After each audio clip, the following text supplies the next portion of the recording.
Саламатсыңар, урматтуу жолдоштор. Бүгүн биз силер менен кайрадан кыргыз элинин баатырлык Манас эпосу жөнүндөгү көрсөтүүлөрүбүздү улантабыз. Мен силерге мурда айткандай, мен Манасчы Сагынбай Орозбаковдун вариантынын негизинде кара сөз түрүндө 5 томдуу Манас романын жаздым.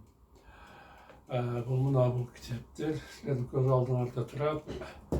Бул китептердин баары мен мындан кийин Кыргыз Республикасынын билим берүү жана билим министрлигинин алдындагы Кыргыз билим берүү академиясынын текшерүүсүнөн өткөрүп, азыркы учурда бул китептер орто мектептердин кыргыз адабияты программасына Манас эпосун окуп үйрөнүүдө кошумча адабият катары сунушталган.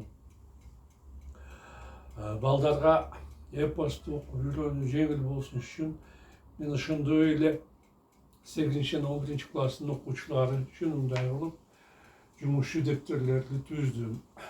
Бул дептерлер дагы азыркы учурда Кыргыз билим берүү академиясы тарабынан мектептердин программасына киргизилди. 3 жылдыктын экинчи бөлүгү болгон Семетей эпосу боюнча роман жазууну улантып, мен азыр Семетейдин 1 томун бүтүрдүм жана азыркы учурда Семетейдин 2 тому үстүндө иш жүрүп жатат. Биздин баатырлык эпосунда да кеңири жайылтуу максатында мен 5 томдуу романымды толук ойдун орус тилине котордум. Жана аны атайын сайт ачып, epos-manas.com ошол жерге кыргызча жана орусча варианттарды сатуу үчүн койдум. Кимде ким кааласа ошол жерден китептерди сатып алса болот. Биздин эпосубузду бүткүл дүйнө жүзүнө жаназалоо үчүн мен ушул көрсөтүп жаткан видео тасмаларды кыргыз тилинде жана орус тилинде чыгарып жатамын. Орус тилиндеги тасмалар дүйнө жүзүнүн 112 тилиндеги субтитрлер менен коштолууда. Мунун өзү биздин баатырлык эпосубуз менен дүйнө жүзүнүн ар бир жашоочусу өзүнүн эне тилинде же өзү жакшы билген тилде тааныша алат дегенди билдирет. Ошондуктан мен силерден суранат элем, биздин эпос жөнүндө ушул видео тасмалар жөнүндө кабарды өзүңөрдүн алыскы жана жакынкы чет мамлекеттерде жашап жаткан туугандарыңарга, досторуңарга, тааныш билиштериңерге билдирип койсоңор, эпосту жайылтууга өзүңөрдүн чоң салымыңарды кошкон болот элеңер. Мына мен эпос жөнүндө айтайын деген сөзүм, кыскача маалыматым ушул. Эми болсо силердин уруксатыңар менен мен эпосту окуганга киришсем. Манас туура айтып жатат. Коштор энесинин сөзүн бакайт. Силер эч убакта адепсиз болбогула. Кытайдан качып келген Алмамбет казактардан азапка калыптыр. Эгерде биз дагы шек берсек, кара мазакка калабыз. Туура, деди Манас. Силер сыр бербестен зымп буюп отургула. Ар кандай сөз айтып, аны ызалантып, капалантпагыла. Дагы кандай сөзүң бар, баатыр? Сурады Ажыбай. Алмамбет арыстан сындуу эр болгондуктан баардык сынактардан өтүп алдыма келүүсү мүмкүн. Мен да ошондой ойдомун, күлүмсүрөй жооп берди Бакай. Алмамбет канчалык кыйын болсо дагы ат менен салам бердирбегиле. Ал мага жөө салам айтсын. Алмамбет келгенде аламандап бамырап, артыкча сүйлөбөстөн мени карап тургула. Кыл дегенимди кылып, сүйлө дегенимди сүйлөгүлө. Макул, баатыр, деди Сыргат. Эч ким Алмамбетке ашыкча сөз сүйлөмөк түгүл, ага алайып карабайт. Эсиңерде болсун. Көкчөнүн жигиттериндей болуп, артынан түшүп, Алмамбетке артканда ушактарды тарататкан болсоңор, анда менден тарын багыла. Баарыңа көз көрүнүп кырып таштайм. Мунун кадырын казактар билбестен каңгытып кууп жиберишти. Эгерде силер да ушундай кыла турган болсоңор, каныңарды төгүп таштайм деп катуу эскертти Манас. Анын буйругу боюнча 5 баатыр көк булутка барышып, көрүнбөстөн турганда Алмамбет келип калды. Баатырлар кабактан чыгып, кокуса мылтык атып, тарс коюп, жеп ичүүдөй бакырып, жакын жерден жабылып, Алмамбет качырып калышты. Бирок Кытайдын баатырлары тиктеп, селт этип койбостон жолун улантты. Силер эле мага жетпей жаткан элеңер, ичине чарчаңкы көңүл кошо эле Алмамбет. Көрбөйсүң, булардын бакырып, кыйкырып, мени жута тургандай болгонун.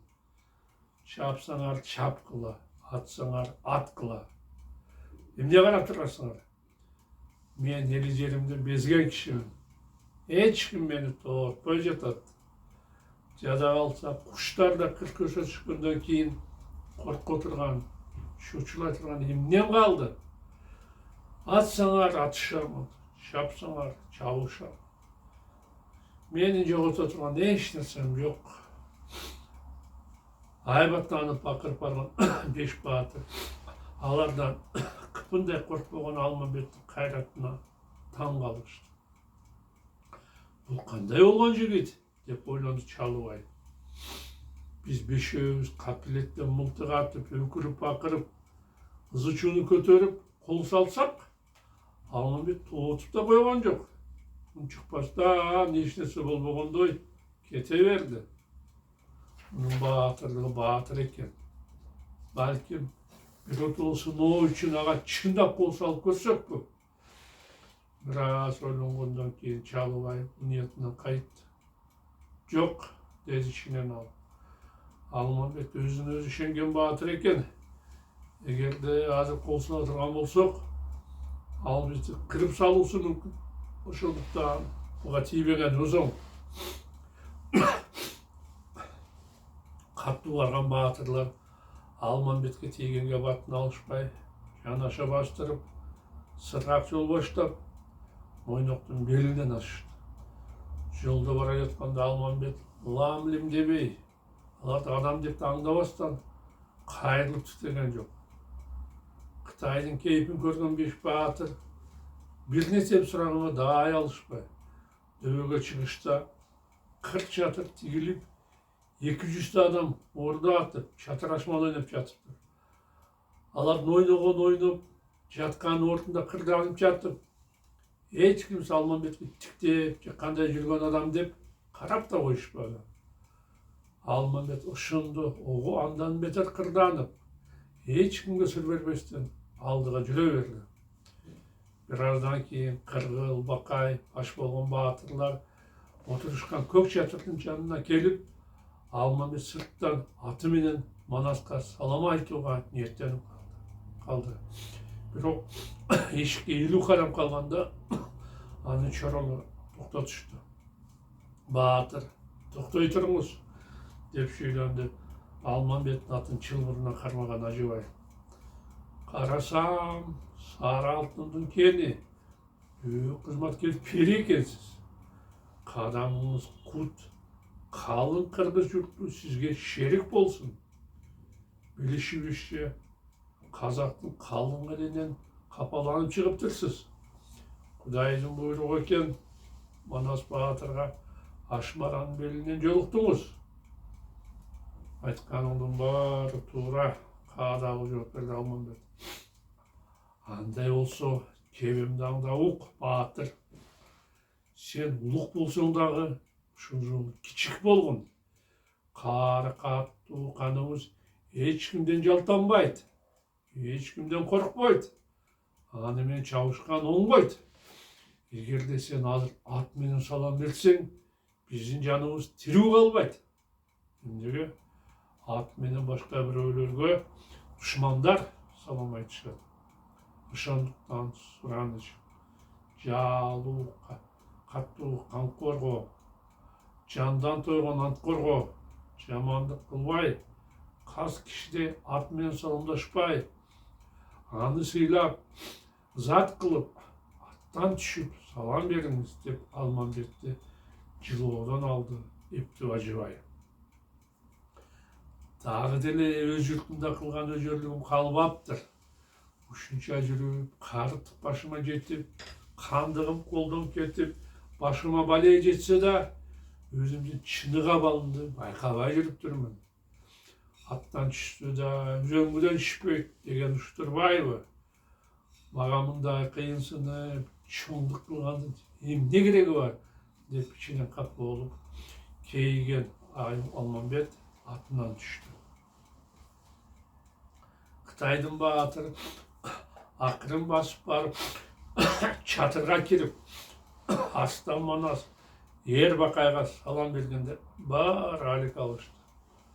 А дегенде Алмамбет эч кимди карабастан жайма-жай кол узатканда Бакай анын колун кысты.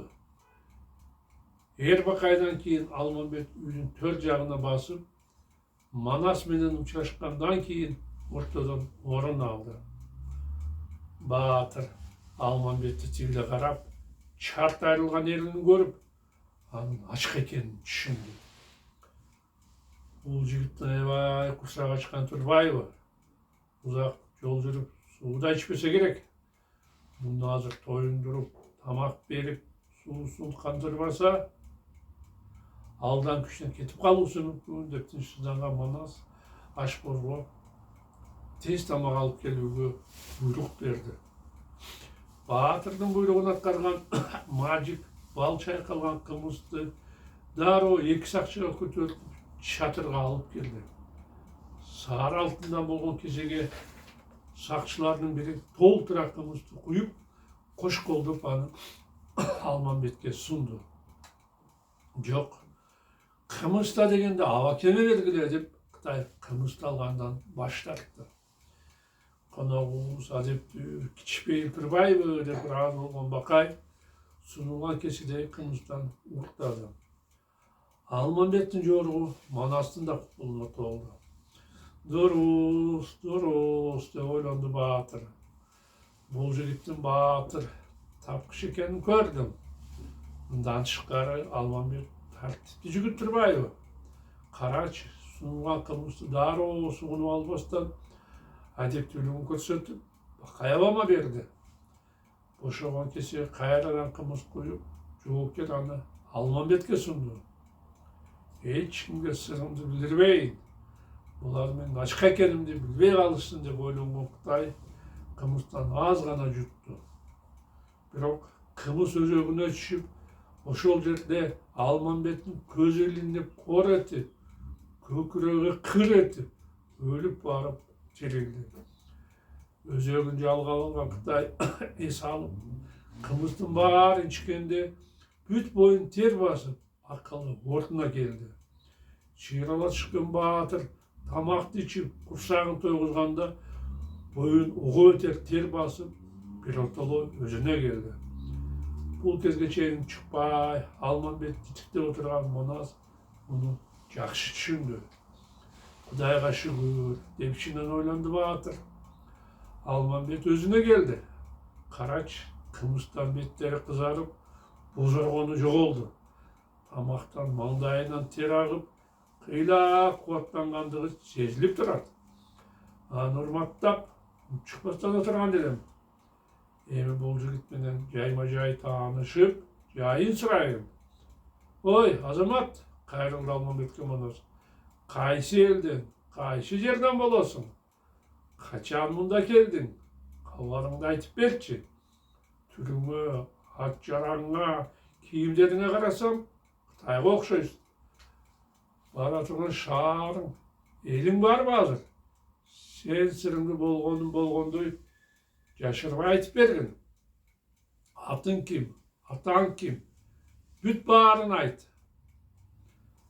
Баатыр, кайгылуу жооп берди Алмамбет. Аты жөнүмдү сурап эмне кыласың? Мен журтунан кечкен бир жалгыз байкушмун. Kayda bara turganımdı, kaydan kelgenimdi suragandan emne payda. Baratkan jerim yok, tentip жүргөн, батаарына eli yok, kangıp жүргөн, o жетпеген iş издеп, он караган kişi издеп, оп жүргөн bir жанмын. Kançalık kızmat kılsam da, kızmatımды kalayagım hep görбөй, jay albagan bir sapırmın. Mına hürmatlı yoldaşlar, bizim vaktimiz sonuna çıktı. Men sizler bilen koştuşomun, kayradan yoluşkança salamatda kalgıla.